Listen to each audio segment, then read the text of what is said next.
Hey, check this out. We did something really fun this week over on Instagram at Follow Friday Pod. On Wednesday, I posted a lightning round of bonus questions with last week's guest, Josh Frulinger. You can find a longer version of that same video on Twitter at Follow Friday Pod. Give it a watch wherever you like and tell me if you like it. If enough people do, then I will do more of them. But now let's talk about today's guest, Justin Myers. Justin is better known as the Guyliner, and we talk about his most famous online work early in the interview. He was so fun to talk to, and I think you're going to love all 4 of his follow recommendations. If you want to show Follow Friday some love, you can donate any amount over on Patreon and unlock a bonus follow from Justin about this really funny comedian that he has followed forever. So please consider chipping in any amount at patreon.com/followfriday. Thank you. If you're listening to this episode in the Patreon feed and you've already heard Justin's first 4 follows, then check the show notes for the time of follow number 5. Thank you so much to all of our amazing patrons. Thank you to everyone who is following the show on Instagram, Twitter, and YouTube. And most of all, thank you for listening in today. Here's the show. Today is a good day to meet some new friends. Everyone make a way. The show is a buffet of folks you should know. So let's have a soiree. Well, that's enough for play. So now right away, with no further delay, it's Follow Friday. It's Follow Friday. It's Follow Friday. It's Follow Friday. I'm Eric Johnson. Welcome to Follow Friday, the podcast about who you should follow online. Every week, I talk to creative people about who they follow and why. This is a guided tour to the best people on the internet, led by your favorite writers, podcasters, comedians, and more. If this is your first episode of the show, take a moment now and please follow or subscribe in your podcast app. Today on the show is writer and novelist Justin Myers, also known as the Guyliner.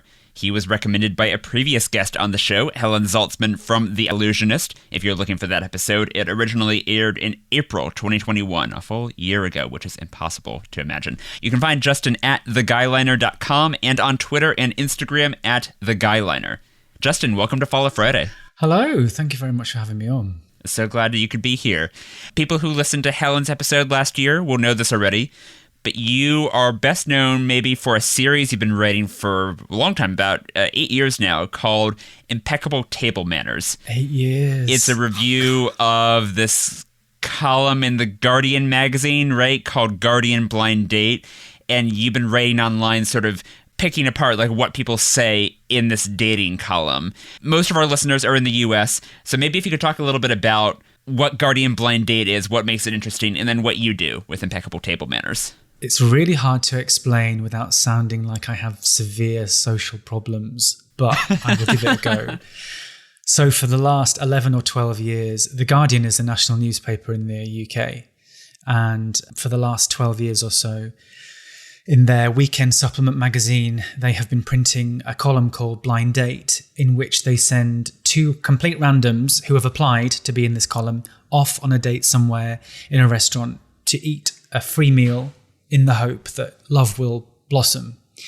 Then after the date, they're emailed like a set of stock questions. They're always the same every week. They've changed very little variation over the years.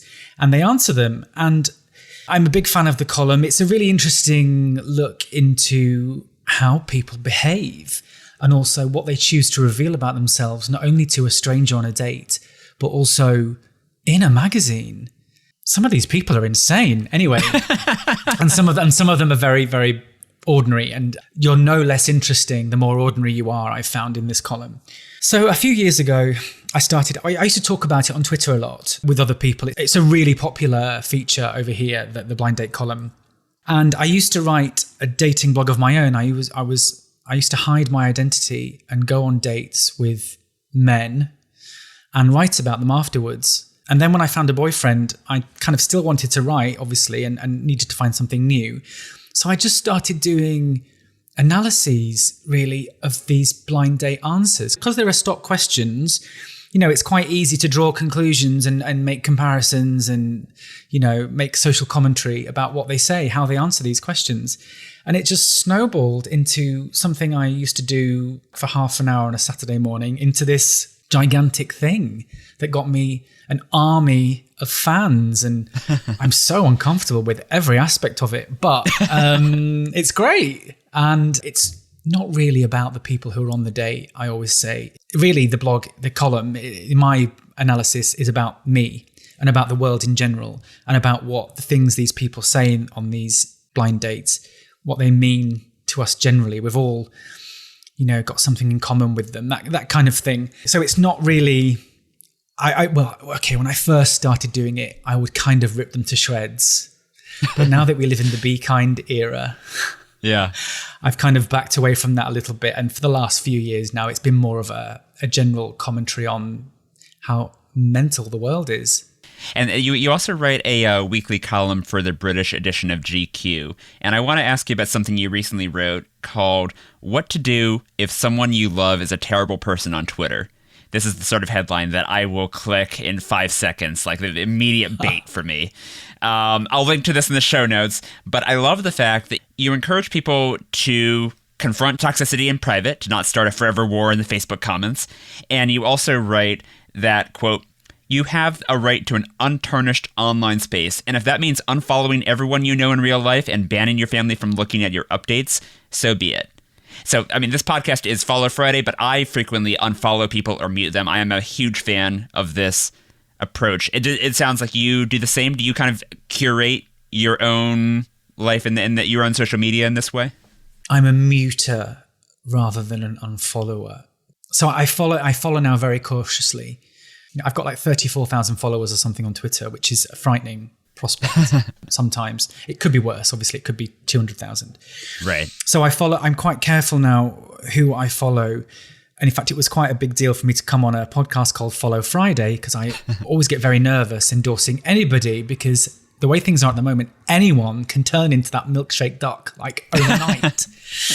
People are so going unhinged at a rate of knots. So I'm a muter because what I don't like is when you unfollow somebody or you block somebody, I don't like that being used as a badge of honor by that person, which sometimes happens, I'm blocked by, not that anyone would really care, but I'm blocked by the Guyliner because I said such and such. It's used as promotion for that person.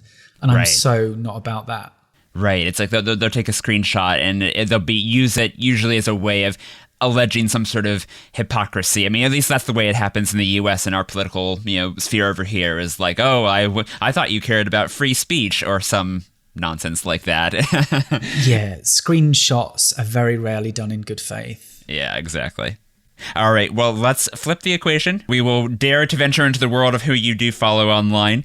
Everyone else, you can follow along with us today. Every person Justin recommends will be linked in the show notes and in the transcript at followfridaypodcast.com/theguyliner.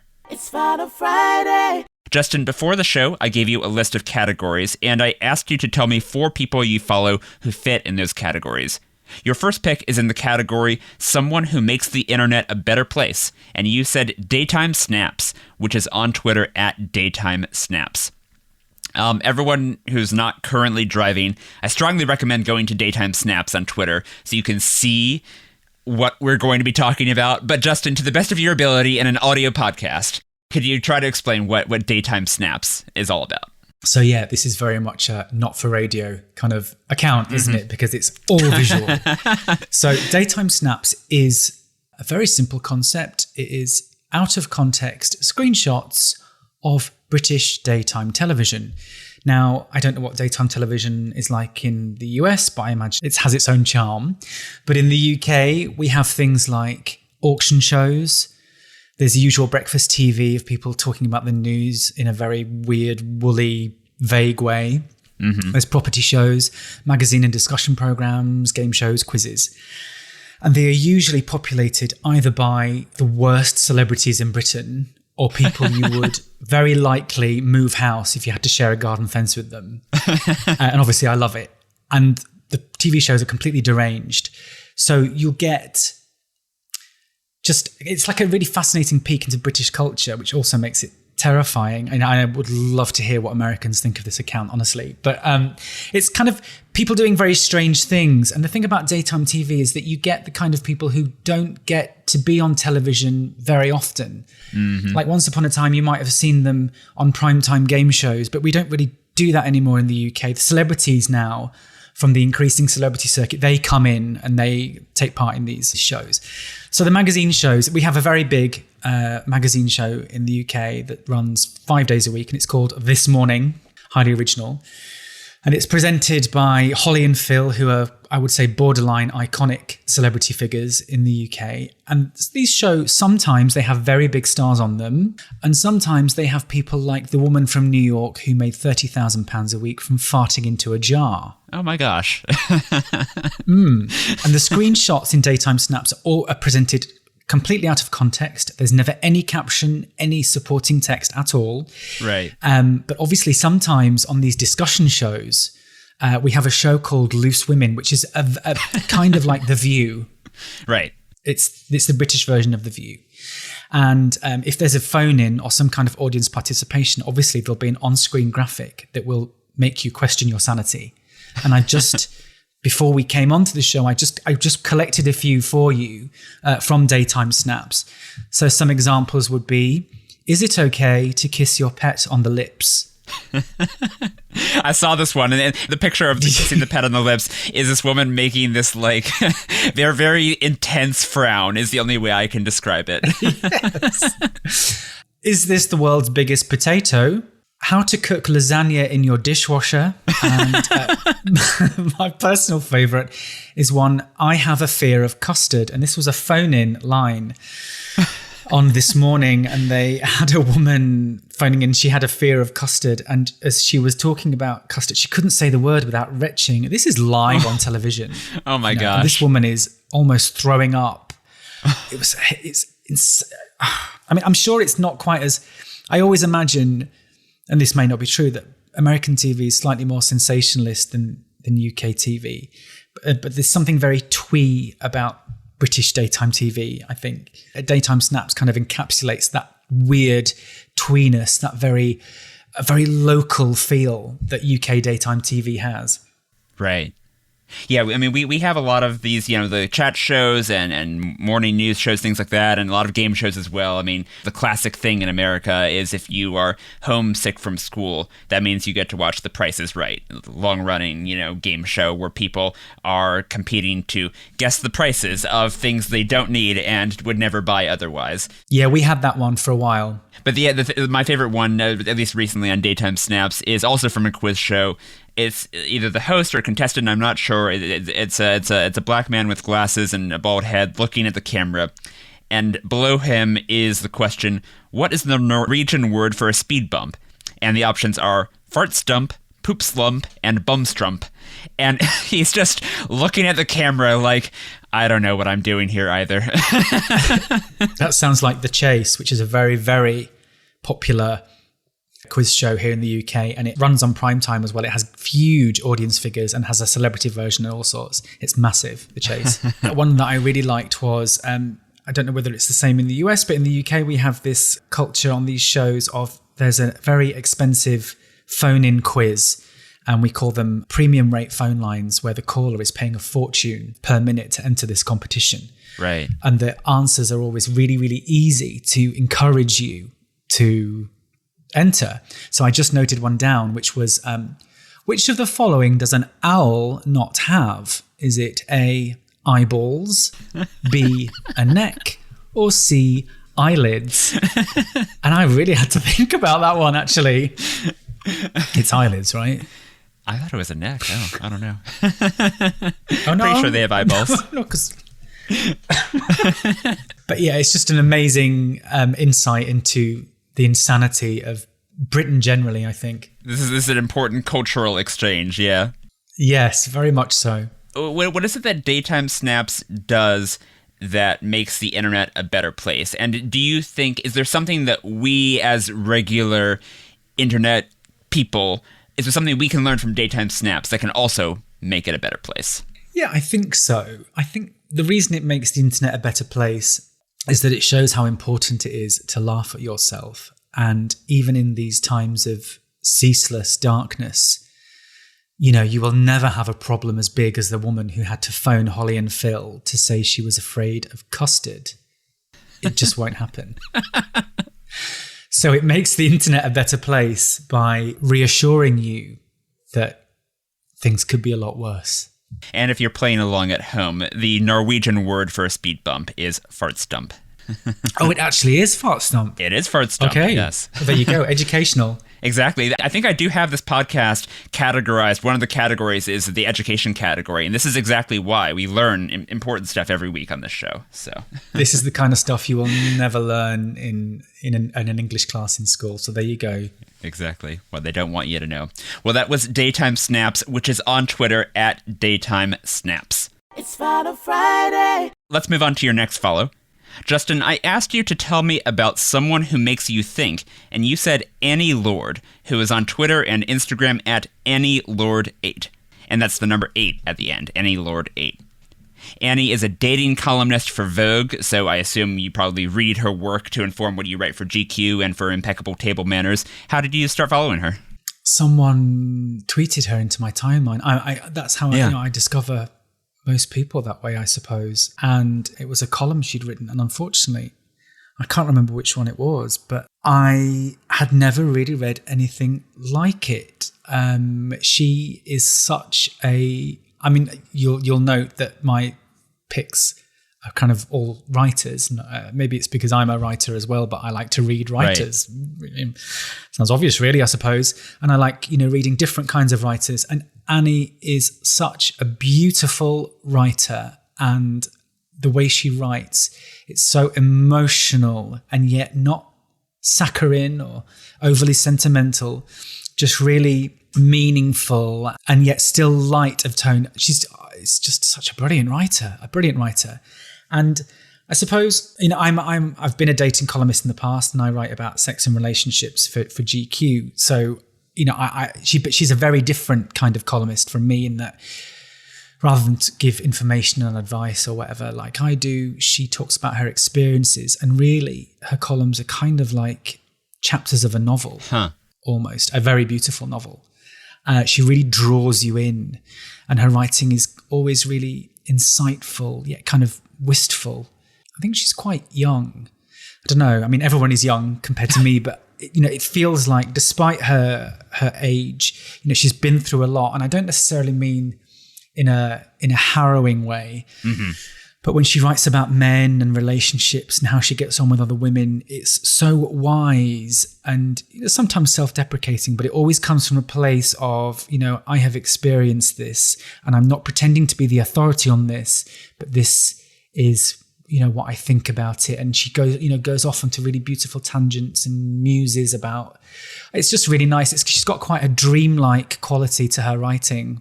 And I think reading her could only enhance your life. Right. If only to get like a better understanding of what the world might be like for a young woman who's still kind of finding her way through it. Yeah, I mean, you were saying earlier that with Impeccable Table Manners, a lot of it is drawing from your own life, your own experiences. And I really think that, anyone who reads a dating column, a sex and relationships column, anything like that, they're looking for the wisdom of someone else's experience, right? The maybe one way to look at maybe like the shortcut to wisdom, where it's just, what is a life that someone else has lived, just maybe that I could avoid red flags or pitfalls or avoid heartbreak or what have you, just to kind of get maybe a little bit ahead of where someone else was who was once in my shoes.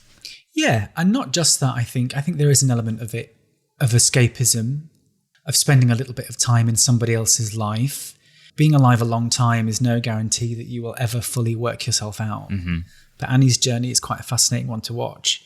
And I think bigger things are definitely coming her way. She does have a book coming out in late spring called Notes on Heartbreak. But yeah, you're right in that it can, even if it's not really obvious advice given in quite a guidance-y way, not a word, but you know what I mean.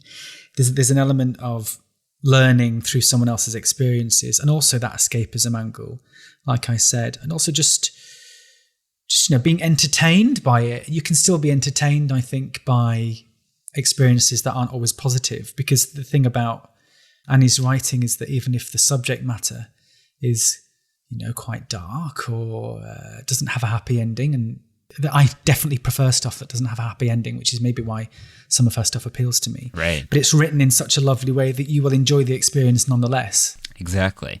Yeah, the book that you mentioned that she has coming out called Notes on Heartbreak, I think it's about the end of a 5-year relationship. This is how the publisher describes it on their website. Annie charts her attempts to move on from disastrous rebound sex to sending ill-advised nudes, stalking her ex's new girlfriend on Instagram, and the sharp indignity of being ghosted. So kind of continuing what we're talking about with like drawing from your own experience. A lot of that in that description is stuff that Annie has done herself, like as a newly single woman. But when you are drawing from your experience in your life experience in what you're writing for the public, do you sort of set boundaries with your current or former partners about like, hey, I can write about this, I can't write about this? Like how do you navigate that line between your personal life and what you are producing for the public? I don't share much about my current personal life. That's how I get around it, I suppose. Most of the things I talk about are things from maybe when I was single. I don't really talk about my previous relationship either, not for any sinister reason, just because it wasn't, I wasn't the sole owner of that experience. Right. And so I can talk about my own emotions and feelings during that time, but I don't talk about the specifics. And so mainly I talk about experiences in almost quite as a concept maybe, rather than going into granular detail, or things that are, unless they are experiences that I feel I can own myself. And if anybody complained about it, I could say, this was something that happened to me. You're entitled to write about your own life. Right. And portray things in an honest way. If you hurt someone, then that is an unfortunate side effect of it. But I try not to do that. I wouldn't ever say to someone, don't write like that in case you hurt someone, because that's a conversation you have to have with yourself and you have to live with your own choices. Exactly. But I don't do that. I mean, I could do that. I have mixed feelings about monetizing your pain. And I know that it can be very lucrative, and I know that it can also be a healing experience for you, and it can also be an entertaining experience for others, and it can really help others. But it's just something I do very, very carefully. Yes. And what's great about being around for such a long time, I've been writing about myself, I suppose, for about 12 years or whatever, is that it's trial and error. And I've worked out, from maybe oversharing sometimes or undersharing other times, I've got the balance right myself, I suppose. Right. And Annie, I think, gets the balance really right as well. She's definitely, her experiences, and she definitely writes about them in a more raw way, I think. Right. But yeah, she gets the balance right. She's a proper talent. Her writing really does excite me. Yeah. And you said that she makes you think. I mean, is there anything specifically you remember that she has written that has changed your mind on something or made you see something from a new perspective? I think when I say that she makes me think, what I mean is actually that her writing is so evocative that I identify with it, even though we are very different people. I'm at least, I think I'm like 15 years older than her, at least. And I'm a gay man, and she is not. She's younger. Although we did grow up quite close to one. Well, we're from close towns, close to each other in the north of England. She makes me thinking that I can identify with so much that she's saying. She makes me think about my own experiences.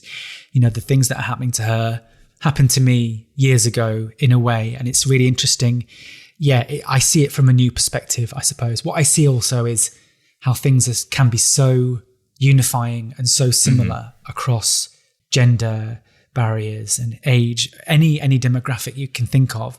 The experiences don't change that much, especially emotional experiences. So that's how she makes me think, I would say. It's both reassuring and horrifying that we're all kind of going through the same stuff, no matter who we are. Right. We are doomed to repeat the history of what it's like to go through being single, going through relationships. The only thing that's changed out there really is the technology. Right. The fuck boys are still fuck boys. The heartbreaks are still heartbreaks. Exactly. It's just all happening on much nicer phones. Well, that was Annie Lord, who was on Twitter and Instagram at AnnieLord8, and that's the number 8. We are going to take a quick break now, but we'll be back in a minute with Justin Myers, a.k.a. the Guyliner. It's Follow Friday. Welcome back to Follow Friday. Justin, let's move on to your next follow. I asked you for someone who makes you laugh, and you said R. Eric Thomas, who is on Twitter at R. Eric, and that is spelled Oureric. R. Eric Thomas has a lot of jobs. He's a former magazine columnist and an author known for books like Here for It. He's a TV writer and a playwright. He's the host of some of the live Moth podcasts, which is really cool. A lot of stuff. So Justin, what was your introduction to him or to his work? He's like an octuple threat. Yeah, right? He does everything. He's great. I never know whether to call him R or Eric. His name is Robert. Okay. I think, but he goes by R. Eric. Name is R. Eric Thomas. Yeah, in my notes here, I was just calling him R. Eric, like as if it's a double name, you know? Yeah, it's quite funny because I'm from the north of England, and calling someone R. Eric is what you would call like your brother Eric, R. Eric. Right. Anyway, I can't remember how I came across his work. I imagine it would have been the amazing column he used to have for Elle magazine online, in which he would dissect celebrity and entertainment culture with the sharpest of scalpels. They were like really snappy and hilarious comment pieces. He's got such a brilliant tone. He makes you feel really involved, and he's got this great gossipy feel to his writing, or especially on that column, but it was still quite authoritative. It wasn't just empty gossip. It's really had substance to it, and his ability to magic up an unforgettable turn of phrase. He's got everything. He's so good, so funny.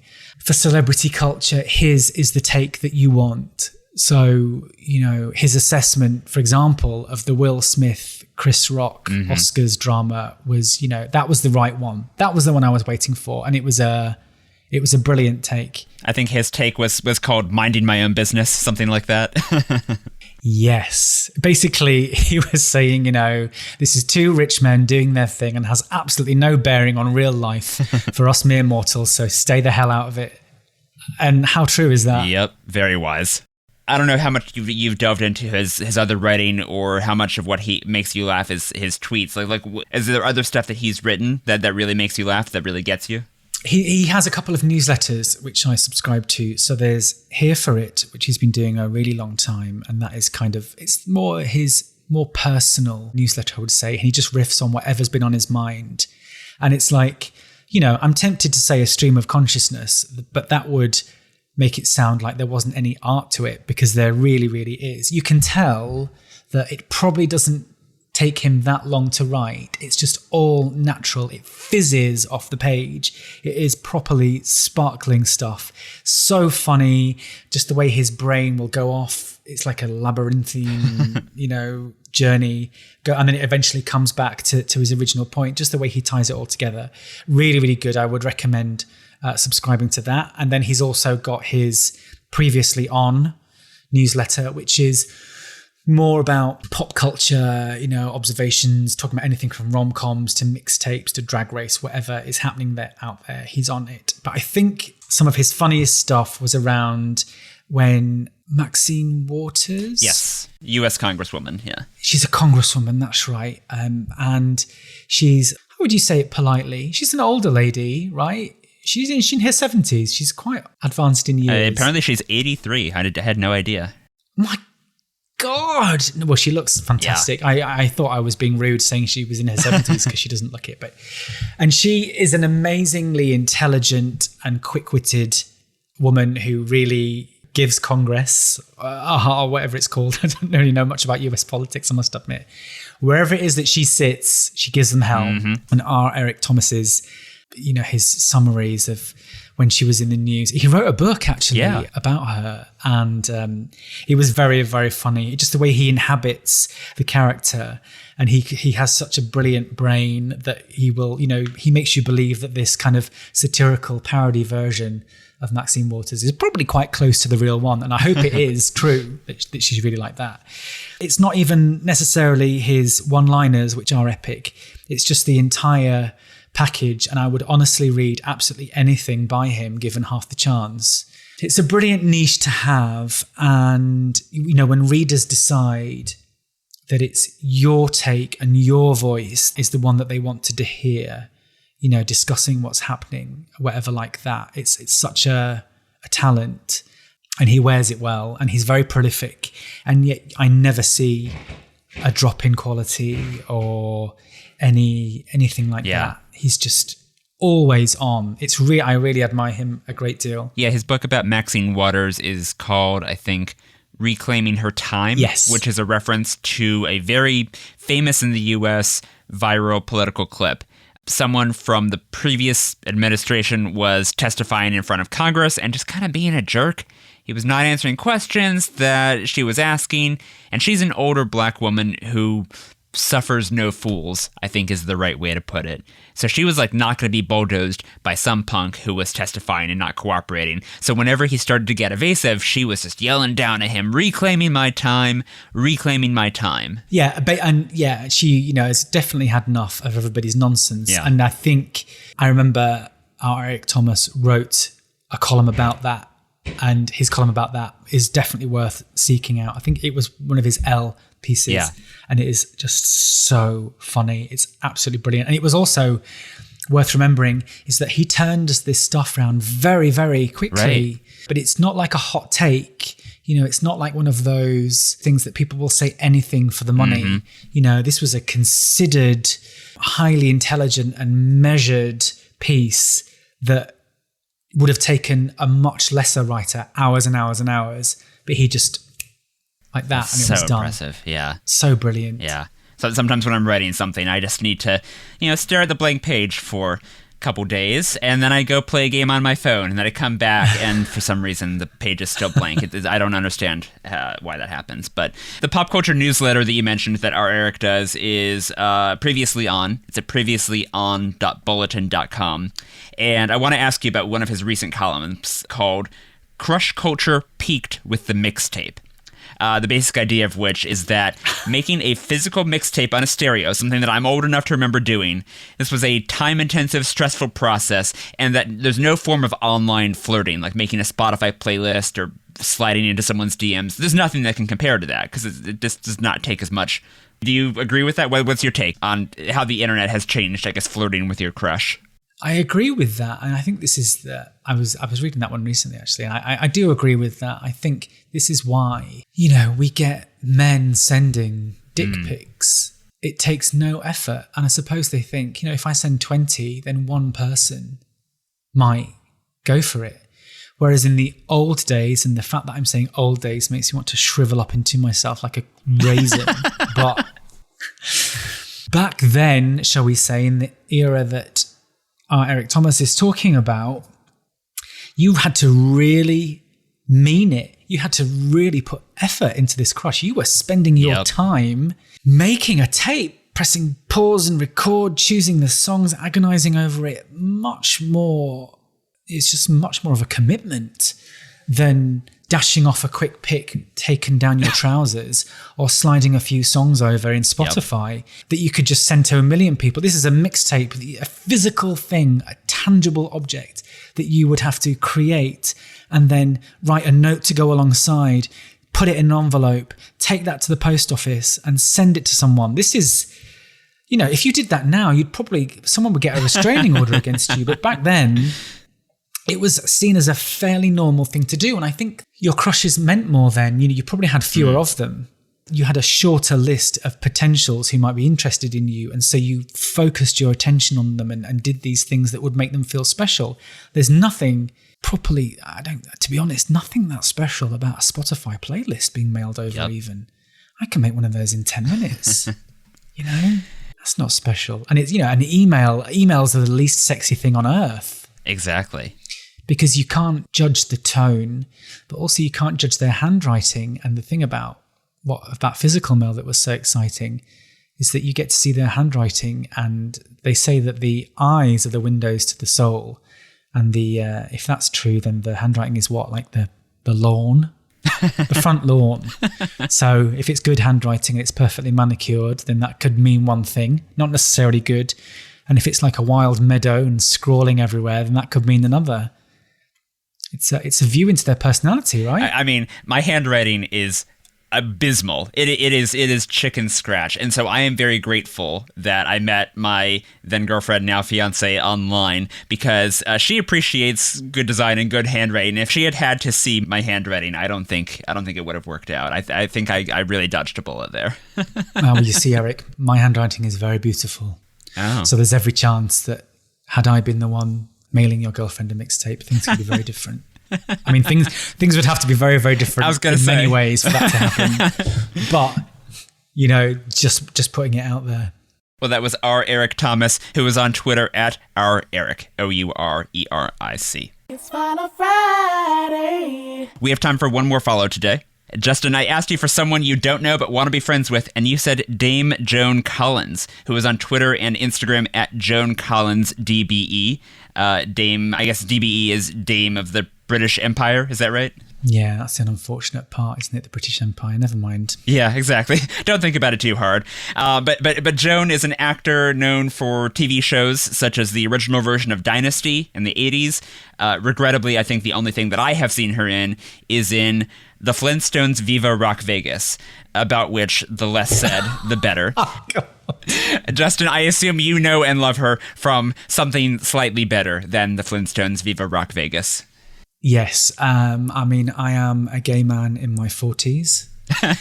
So, like most gay men in my 40s, I revere Alexis Carrington Colby from, as you say, the original series of what we call Dynasty over here. Right. Talk about the character. Like, what makes her special? Like, why is she an icon? Alexis, she's a tough bitch. She's a proper glossy soap bitch. And basically, I always feel that soap bitches are basically gay men in designer drag. They are kind of written that way, and a lot of what Alexis said has become kind of part of the gay lexicon, maybe for not for every gay man, obviously, but for quite a few of them my age. And she was a villain, obviously, of Dynasty, but you kind of wanted her to win. Unless you were the dullest person on earth, there's just no way you could have ever rooted for Blake and Crystal, who were just two vanilla ice creams of nothing. Alexis was the one with the colour and the fascinating one-liners, and just she was ruthless, but her Achilles heel was her children. Mm-hmm.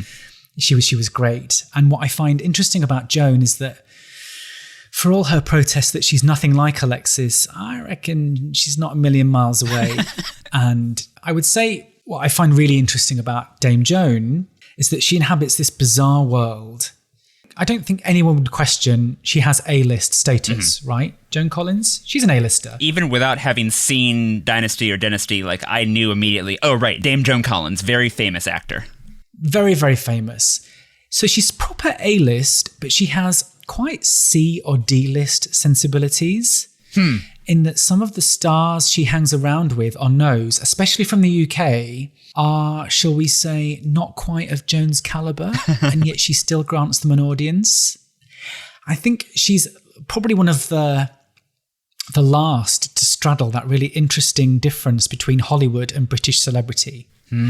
Because like our younger A-listers, Cumberbatch and whatever, Carey Mulligan, whatever, they all go off to Hollywood and they never really come back. Right. Or they stay within that circle, don't they? Right. But Joan is from a bygone age where the lines blurred more. And also what's really interesting about her is that she had her own stint on the C-list. Like in the 70s, she was making a lot of B movies. There's a lot of alphabets in Joan's life, A's, B's and C's and then DBEs. That's good. So you'll get this, she's this impossibly glamorous Hollywood woman who lives in a huge house in Beverly Hills, probably. And yet she will appear on really popular, what you might call lower grade TV shows in the UK. Certain comedies which you wouldn't really expect a massive star would go anywhere near, but she will do it. She was even a guest panelist on the British version of The Masked Singer recently. And she made a pretty good fist, I must say, of grasping what the hell was going on. She's in her 80s. But for Joan, I think, work is work, and she's a grafter. And I think she really enjoys still working and being part of it all. And what I like about her is that she's not your average elderly lady, obviously, but she is sending a good message that older people can still be funny and useful and have something to offer. You know, they have something to say. I just find her fascinating, really. And I would just love to go for lunch with her. Yeah. And apparently she did read my first novel. Oh my gosh. And liked it. That's so exciting. I know. Her publicist told me this, and I tell everyone it at any given opportunity. Yeah. Before I tell them what my name is, I say, Joan Collins read my first book. It doesn't matter what my name is. Just remember that fact. Exactly. Well, speaking of high class or low class TV shows, I'm not sure where this one falls, but apparently when I was looking up what else she had been in, other than the aforementioned movie that I have seen her in, Joan Collins was also a short-lived Batman villain in the 1960s TV show. She was called the Siren. Yeah. Do you know about this? According to this from the Batman Wiki, the Siren has the ability to mesmerize any man to do her bidding by pitching a high note 2 octaves above high C with her voice. So I'm just putting out there, maybe that's why every gay man is into her. Maybe you've all been mesmerized by the Siren. Maybe that's what it is. She sings at a note that only gay men can hear. Yeah. Maybe. This is actually part of the reason why she's so interesting to follow, because in her 80s now, Joan has nothing to lose. And so she's quite frank about things that have happened to her in her career. She looks upon everything now with... She's not ashamed of some of the more low rent stuff she's done. She's proud that she was still, booked and busy, as they say now. She can laugh at herself. She looks back. She posts old clips of herself on shows. I think she did actually talk about Batman not that long ago. And she talks about fabulous lunches she goes on. I mean, she has not got impeccable taste in dining companions. I mean, I have seen her having lunch with Piers Morgan, which is unfortunate. But she does talk. She's really interesting because she still remembers Hollywood, what it was like. And she lifts the lid on some of the things that happened to her. She had a TV show over here recently that was looking at her life. I think it was on New Year's Day in the UK, and I can't remember the name of it, I'm afraid, but it was from her diaries, and she was just looking back, and she was talking about the stuff that she's endured, the things she had to do to make money, the things she had to star in, the unwelcome attention of co-stars and directors and producers and all that kind of stuff. She really is a survivor. Yeah. And I find people like that really interesting. I think she's probably one of the very last left from that golden, or not so golden, depending on which way you look at it, era of Hollywood. There's a lot to be learned from Joan, I think. Yeah. I think I saw a clip from that same special you're talking about where she says every man in Hollywood was a predator at that point. Yeah. And you have to assume that there's a lot of her peers from that same time who didn't survive, who didn't keep on working, who didn't find their own way past that system. I think it's amazing that she has kept on working, and that she, as you're saying, is opening up about that history, that she doesn't pull any punches about, like, hey, here's what it was like to be me at this particular time in Hollywood history. I think that's great. Yeah, it's great because older women just kind of disappear. Yeah. They disappear off the scene. It's like the only few that you see are like, Liza is still out there. And then there's Joan and, a few others, but they're mainly Angela Lansbury. But how interesting that they're all gay icons as well. There's something in that, isn't there? I think so, yeah. That was Dame Joan Collins, who is on Twitter and Instagram at Joan Collins DBE. Justin, thank you for sharing these follows with us today. Before we go, let's make sure listeners know how to find you and your work and your books online. Where do you want people to follow you? Okay, Twitter is probably where I'm at my best, and I'm at the Guyliner. But I'm also on Instagram, the same, at the Guyliner, and even Facebook. Are people still doing that? Apparently so. Maybe. I don't know. Are they? I don't know. And my impeccable table manners can be found at theguyliner.com. Perfect. Follow me on Twitter at HeyHeyESJ, and don't forget to follow or subscribe to Follow Friday in your podcast app. If you like this episode, then check out the past Follow Friday interviews with Helen Zaltzman from The Illusionist, Dana Schwartz from Noble Blood, and Dallas Taylor from 20,000 Hertz. Follow Friday is a production of lightningpod.fm. Our theme music was written by me and performed by Yona Marie. Our show art was illustrated by Dodi Hermawan, and our social media producer is Sydney Groden. Special thanks to our Big Fry Patreon backers, John and Justin. Visit patreon.com/followfriday for an extra long version of this interview featuring a bonus follow recommendation from Justin Myers. That's all for this week. This is Eric Johnson reminding you to talk about people behind their backs. And when you do, say something nice. See you next Friday.